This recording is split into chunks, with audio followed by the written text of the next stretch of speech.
The engine didn't sound right. Not the usual hum that echoed between the pines. This was different, deeper, heavier, mechanical, hungry. I stepped out onto the porch barefoot, coffee still hot in my hand. Through the morning fog, the bulldozer emerged, blades slicing the mist like something divine and final. Then, steel to wood, a crack, a collapse. My workshop crumbled like bone in a quiet room. My father's and still lived in those beams. Our initials were carved into one of them. Gone. The man in the cab wasn't a stranger. Gray hoodie, cigarette, Jake, her brother. The idiot who cried at our wedding and told me I was the only real man she'd ever known. I didn't yell, didn't move, just watched. He didn't look at me, didn't pretend it was a mistake. He knew what he was doing. He just didn't know what he was destroying, or that the deed buried beneath the floorboards had my name on it. Not hers. 2 nights earlier, she'd sat in bed scrolling, fake laughing. Her thumb hovered a moment too long over the screen. Then the silence. Jake thinks it's weird how much time you spend out there, she said flatly, eyes still on her phone. I didn't reply. Not at first, but it's like you worship that place. I stayed quiet, let the anger curl up in a corner. Then she turned. Real men don't hide in sheds, babe. Not her words. His. Jake had been around more lately, fixing things that weren't broken, drinking my beer, watching her too closely, joking about boundaries while she laughed too hard. I played along, smiled when expected, laughed on cue, but I didn't sleep. And now he was here, leveling the last piece of my father I had left, because he thought it was hers, because she let him, because they didn't think I noticed. I waited for the dust to settle, walked over calmly, like I was checking on a noise complaint. Jake stepped down, smirking like he'd just won a war. You really need that old thing, man. No apology. He flicked ash into the wreckage of my life.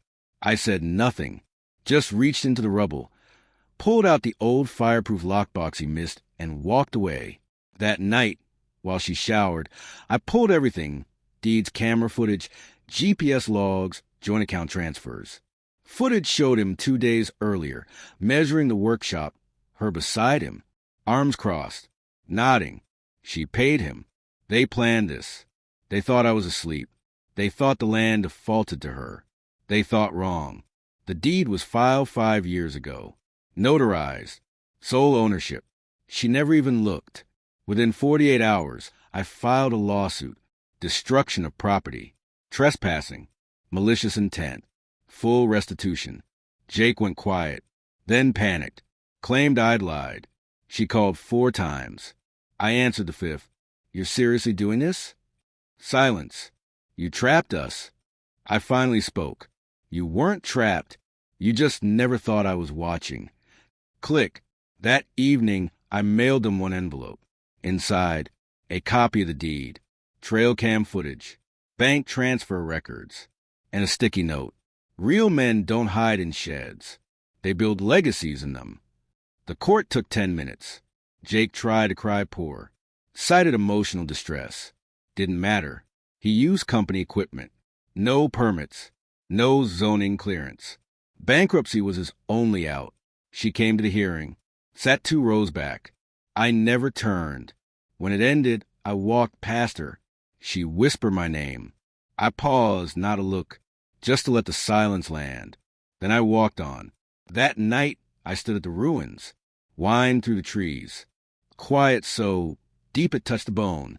I pulled the last beam from the rubble, set aside. I'll rebuild. Not the same, but honest. Mine. They say revenge is best served cold. They're wrong. It's not a meal, it's a mirror. You hold it up and let them see what they really are. She saw.